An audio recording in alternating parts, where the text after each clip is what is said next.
All right, Alexander, let's talk about more corruption in the European Union, this Mhm. time in Estonia. We got another corruption scandal. We Mhm. talked about what's happened in Italy. We talked about what happened last week in the Netherlands, and now we have Estonia. What's going on there? Yes, I mean we've had another criminal case against the government, another corruption case, the resignation of the prime minister, Mr. Juri Ratas. I hope I'm pronouncing that correctly, but he's had to resign because there's been considerable complaints about the corruption within the Estonian government. But again, an attempt to keep everything under control. The person who's been asked to form the next government is a man called is Kaya Kallas, who is also part of the same political group that has been running Estonia for a very long time now. Estonia was always set out as the poster boy of the Baltics, the country that was doing best. In reality, the economic situation has been flagging. There's been for some time now a notable slowdown in economic growth. There's been a growing sense amongst many people in Estonia, especially rural, more conservative people, that the political class is becoming increasingly detached from Estonian concerns. There's now a revival of anti-Europeanism within Estonia and an anti-EU party that actually supports Estonia leaving the EU has actually gained support in the country and seats in the parliament, which is really very remarkable. I should say it's a very right-wing party. It's also very hostile to Russia, so it's going to find it difficult, I think, to formulate a policy for Estonia going forward, but it shows the sentiments that are beginning to gain hold.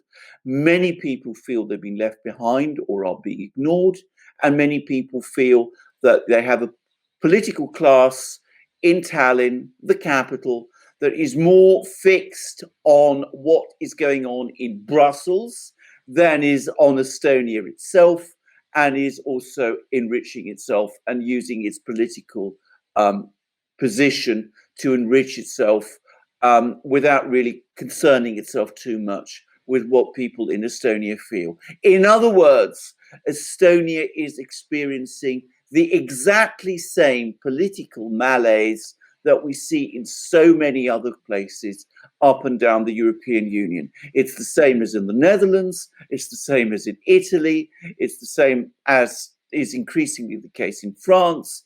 Even Germany is now seeing the same sort of sentiment starting to grow.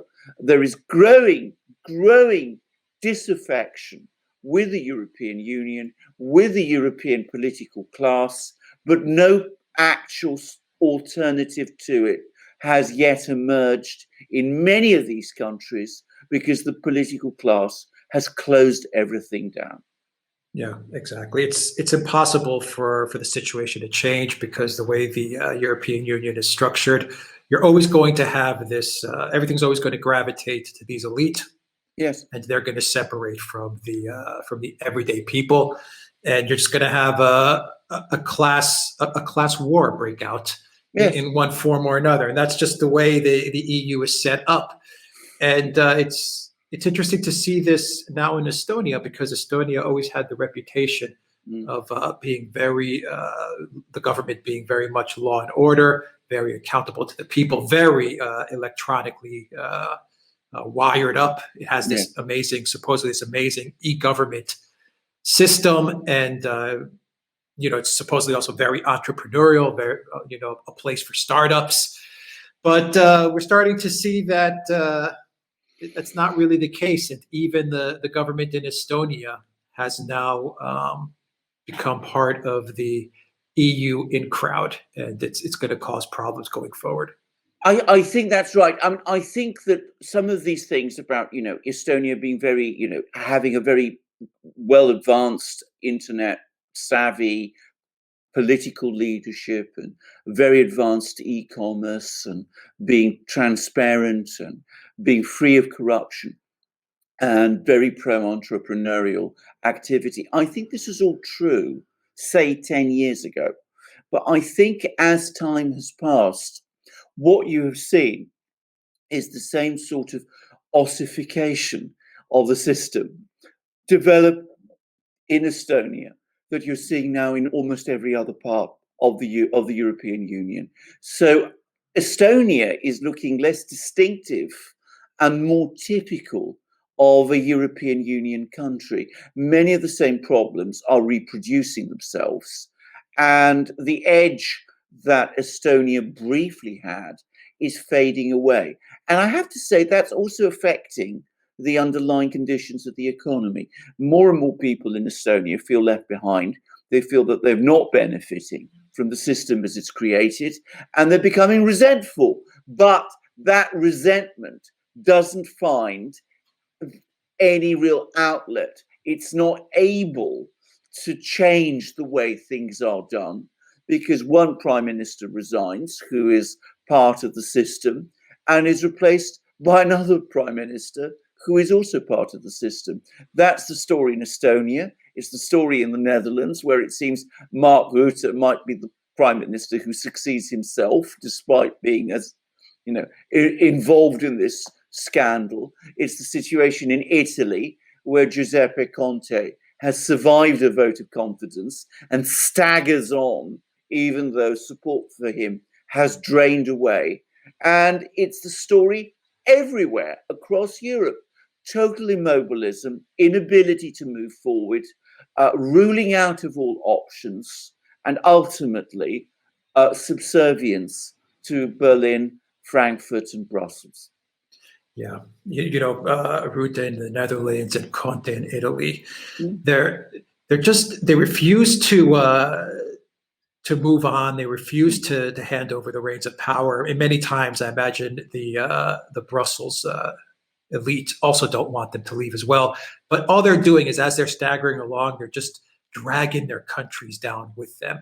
And maybe that is the plan all along: is just to make those countries so hollowed out, so weak, so subservient that they can't do anything but rely on a strong Brussels EU Brussels-based Politburo like van der Leyen and Jean Michel and all these Christine Lagarde and all these technocrats and bureaucrats, these puppets of the oligarchs. It seems like it's unavoidable, and I imagine that all of this this divide between the haves and the have-nots is just been accelerated times 100 because of the lockdowns. And I'm sure van der Leyen has no problems with she obviously has no problems getting paid. She obviously has no problems doing her day-to-day stuff. And all these elites are living probably a life that's very unchanged, give or take, the fact that they probably have to wear a mask during a photo op.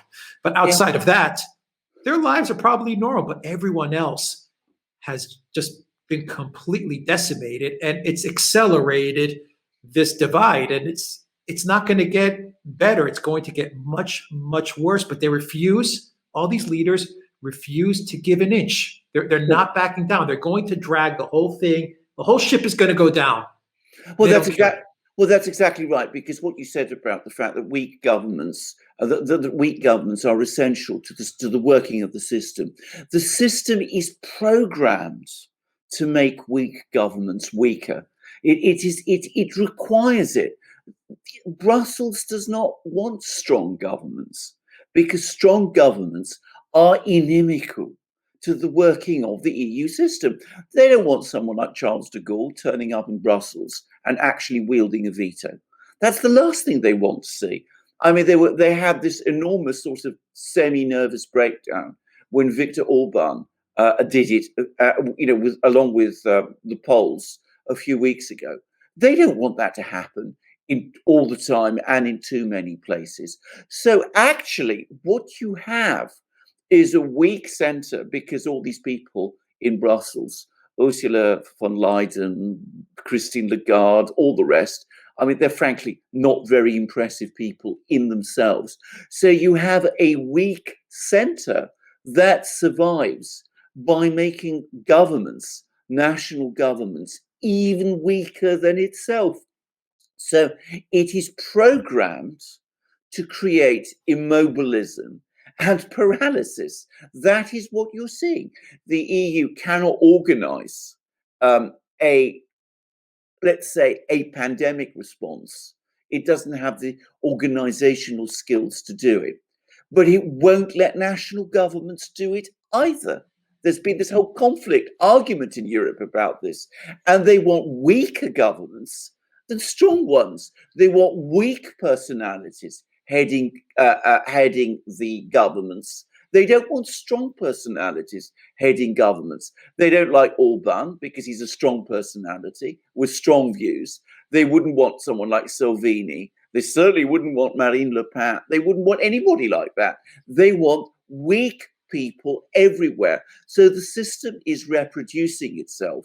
And unfortunately, it still has all the levers of control in its hands. And that's what is making for a growing sense of debilitation right across Europe. You can't organize a European response to anything much that people are really concerned about, but you can push people ever further down. And that's what we're seeing. Yeah, exactly right. It's like, being a manager in a company and a mediocre manager in a company, and you make sure that you're not going to hire A-level people under the fear that they may bypass you. You're going to hire people that are even less competent than yourself because, you just don't want to get passed by. And that's exactly what's happening to Europe. And that's how a company goes bust. It has a lot of mediocre people who, out of fear, hire more mediocre people. And, the whole company goes belly up, something along the lines of, say, like a Twitter. Well, that is exactly right. But of course, also, it's important to stress again that this is profoundly anti-democratic at the end of the day, because if you're hiring leaders in your various member states, which essentially is what is happening, as I said, you can't imagine that the new Prime Minister of Estonia is going to be any really different from the previous Prime Minister of Estonia. You can only do that if you are limiting people's democratic options on the ground. And we've seen how it's done. We've seen how the coalitions are assembled by getting parties elected, which then do the opposite of what they said they would do when they were elected. We see that happen with the Five Star Movement, which ran as a populist anti-EU movement and is now a fully paid up member of the EU system. So you do it that way.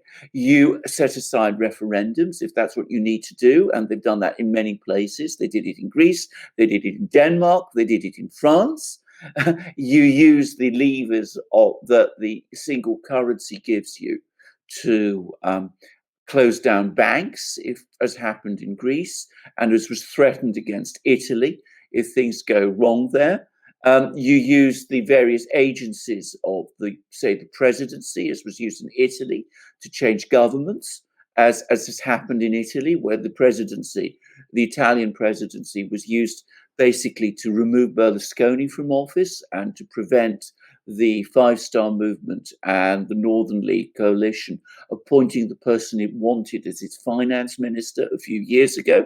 You use all these devices, and at the same time, you play up all the arguments about xenophobia and the drift to the right and populism and authoritarianism.